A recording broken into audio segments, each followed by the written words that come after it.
everyone, and my name is Eula, and today we're gonna read the Magic Tree of Merlin mission book, 18 Dogs in the Dead of Night. And today it's a new book and a new story, so of course we were gonna start reading at chapter 1, the second thing, and today we're gonna end up reading at chapter 2, okay?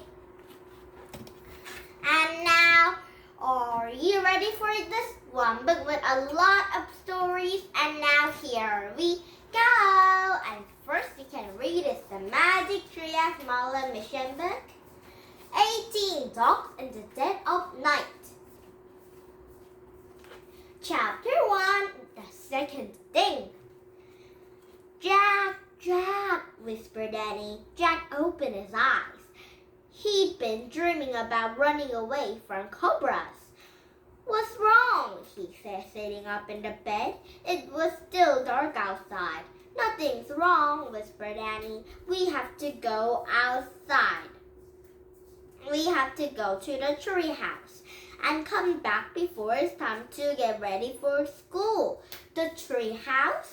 Said Jack sleepy. Teddy and Kathleen have translate the next lines of the spell, said Annie. We have to see if they were there or if they have sent a message. Huh? Said Jack. He was still and half asleep. Oh, we have to find the second thing to break, and the spell that turned Penny to stone, said Annie. Remember? Come on, Jack, wake up. She shook his shoulder. Okay, we have to get to the second thing. Jack jumped out of the bed. I'm ready. You're not, said Annie. You have to put your clothes on. I'll meet you downstairs. Annie left the room, and Jacob quickly changed out the pajamas into jeans and sweatshirt. And he had picked up his backpack and reached it into an inside pocket. And he had pulled out the emerald rose they found in India. It was the first thing Teddy and Kathleen needed to break the spell and bring Penny back to life. And Jacob grabbed his notebook and pencil from his desk. He put them to his backpack along with the emerald rose, and he had slipped quickly down in his bedroom and down the stairs. Annie was waiting in front of the porch. The sky was just starting to become light. The spring air was damp cool, and Jack was glad he had his worn sweatshirt. All set, said Jack. Let's go. And Jack and Annie ran across the wet grass of their front yard and dashed down to the sidewalk.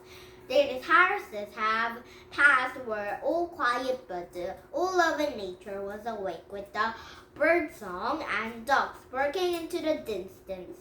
And Jack and Annie are crossing through the street and headed into Frog Creek Woods. It was too hard to see if the shadowy dark, but they were so familiar with their path to the tallest oak, and Daddy was quickly found their way. And the treehouse was there waiting for them, but no one was looking out the window. Darn, no Teddy and Kathleen, said Annie. Well, at last they sent the treehouse, said Jack. They must mean they were not able to translate the next part of an ancient spell. They must be upstate in Camelot to work on the rest. Yeah, probably, said Annie. She grabbed the rope ladder and stirred it up. And Jack had followed her. Inside the treehouse, daylight was starting to creep through the windows, and Jack saw a smoke roll on the top of the book of shadows. There is it, he said, picking up and read aloud. The second thing is to break the spell and write white and yellow flower. Life is meaning yourself, and if only for in half an hour. A white and yellow flower, said Annie. Well, that sounds like easier to find an emerald shaped like a rose. Yeah, but where Where do we look for it? Said Jack, and he had picked up the book from the floor and read the title aloud. Oh. The Swiss Alps. Oh, I think they're going to the Swiss and Europe. What's that mean? Asked Annie. The Swiss Alps? Oh, those are mountains in the country of Switzerland, said Annie. Oh, said Jack. Maybe the sky there will stop, and the Alps are the mountain they climb into the sound of music. Oh, that place, said Annie. Great! Look, there's a bookmark, said Jack. He had turned into the page marked with the blue velvet ribbon. And that picture of a whole mountain is peaks of the open, snowy area surrounded by the rocky slopes. The captain read, the great St. Beard Pass. That must be an exit when we're supposed to go, said Jack. Ready?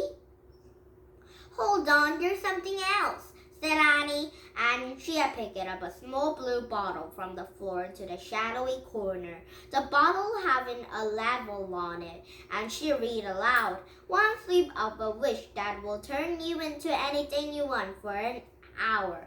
Use only once. Teddy and Kathleen. Wow, said Jack. Anything we want? Said Annie. That's what it says, said Jack. It's going to be so much fun, said Annie. Let's get going. And Annie had handed Jack the bottle. Kathleen put it down to the scroll to his backpack, and he had pointed to the picture of a great scent and burned to the pass of the Alps book. I wish we could go there, he said, and the wind started to blow, and the treehouse started to spin. It spun faster and faster, and everything was still, absolutely still. Now it's chapter 2, Bird Alive, and now, tomorrow we'll be going to start reading a chapter 2, and Deanna reading a chapter 3, okay? And now, did you have fun? You lost English country becoming with some these books, but not this story because we're going to start reading a chapter 2. Chapter 2, not chapter 1 like today. And now, bye-bye everybody and have a nice day. Bye. Oh wait, please thumbs up my YouTube. Now, bye-bye everybody and have a nice day. Bye.